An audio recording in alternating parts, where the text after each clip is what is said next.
Britain is broken and I don't see it improving anytime soon. So you may have seen a recent video I've done explaining why I think Britain is essentially a failed society and why I'm leaving Britain for good.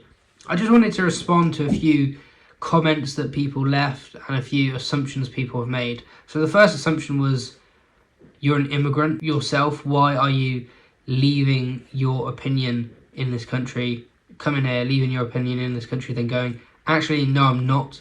I was born here and I have English ancestry. Another thing people were saying is, why don't you stay and fight? Well, I don't want to stay and fight for this country. I don't see it personally getting any better. The next 5 years, we have a Labour government that is hell-bent on increasing its power of the state.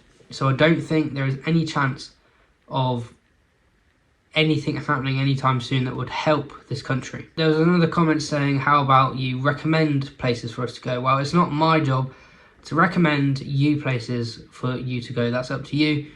Personally, I'm looking towards Southeast Asia. Now, I know these countries have a lot of issues themselves, but the benefits these countries have for me in particular are far greater than the benefits that this country offers me at the moment. So in this video, I wanted to touch on a few more points, a few more ideas that I had around why I think Britain is broken.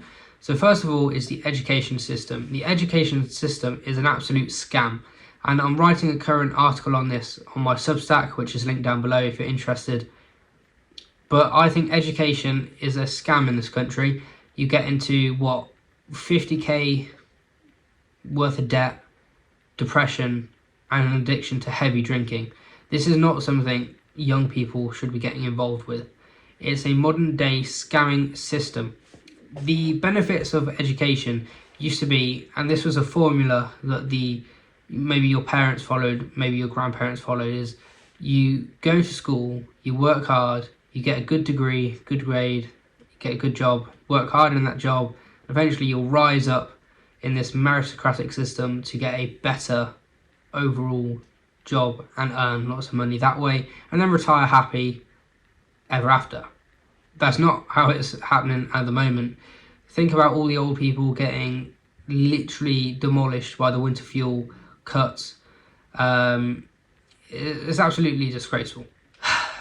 The fact that many people are experiencing these problems, not just me, is a statement in itself. But education in its entirety, I'm talking mainly about university, because reading and writing is a functional skill. It's an essential skill that you need for your life. If you don't have reading and writing, especially the English language, you are at a disadvantage. But if you learn these functional skills, which most people do before the ages of 16 or 18, that is good, but university itself is not good. This higher education indoctrination system represents a threat to students, because not only do you get into £50,000 worth of debt, you don't actually get the benefits that university advertises itself as having. You used to be able to go to university, you used to be able to get a good degree that wasn't meaningless, because degrees are overinflated at the moment, and you didn't have to compete for a graduate job with loads of other degrees that we could call Mickey Mouse degrees that aren't actually degrees and you don't need. They should be classified as something else. Look, if you're being a doctor, if you want to be a lawyer, you need a particular skill set, particular degree to go into that role. But most people experience this at university, and I experienced it myself, and it's why I dropped out. I think if you're going to university I did politics and international relations. Politics and international relations is not a worthwhile degree to do. The skills you learn in that degree are very different to the skills you learn as a doctor. And that's why having a degree, a medical degree, is useful to become a doctor, because you have the skills for that job role. Politics and international relations is a general subject. You get generalized skills. So I'm competing with history students. I'm competing with philosophy students. I'm not just competing with other students on the politics and IR course. So the fact that I'm competing with 3 times the amount of students I should be for a graduate job that will earn me 25k a year in London if I'm lucky, and not be able to sustain myself is a sad situation. I'm competing. I'm working hard for these 3 years. Well, let's be honest, most students don't work hard for the 3 years that they're there. You can scrape by pretty easily. And that's another point I wanted to raise. Anyone can get into university. I got into university with 40 UCAS points. Yes, I had reasons why I didn't get a high enough grades as I should. I should have got A, B, but I didn't. Yeah, I still got into university through mitigating circumstances.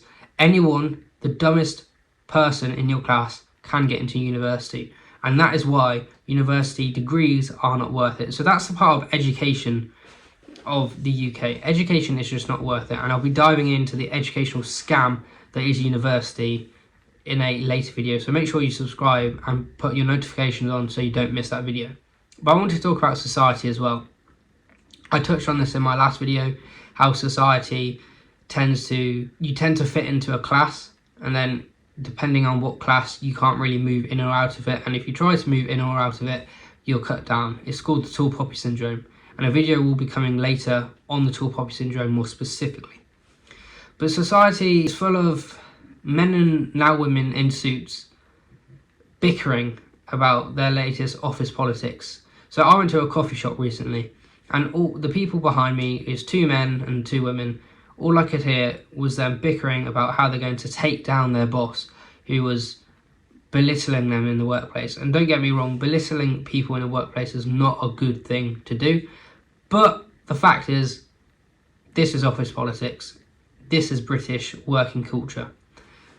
You shouldn't have to go to work 5 days a week and deal with the bunch of extra bullshit that comes along with it. You should be able to go to work and do your work, do it well, and get paid for it. The amount of things I see on TikTok about, there's a slideshow post that said, I'm on holiday, do not contact me. And then they had all like their automatic replies. They were quite funny actually. If I can link it in the description below, I will. But a lot of people get contacted when they're supposed to be on holiday. That's another problem with British working culture and society in general, is that every time you want to take holiday, it's frowned upon. Every time you want time off, maybe that's for your own mental health, maybe that's to focus on your own thing, maybe you want to lower your hours, you're kind of thought of as less. This is the experience I had in my workplace in hospitality. I was contracted to 24 hours a week. I was doing well over 30. And as soon as I said to them, I want to stick to 24 hours a week, they reduced my hours by 15% because they're allowed to do that, as it's a sneaky little clause in the contract. So in reality, after I said I want to work 24, which was my contracted hours, I was put down to 20 hours. So I wasn't getting the contracted hours only because I said to them, I want to just work my contracted hours. I don't want to do all this overtime. And I wasn't even getting paid bonus for the overtime. So if you're a young man and you're like me, wanting to escape the rat race, escape the UK, escape the weather, the British culture and the education system, make sure you subscribe to me for more and follow my content so you don't miss my next videos.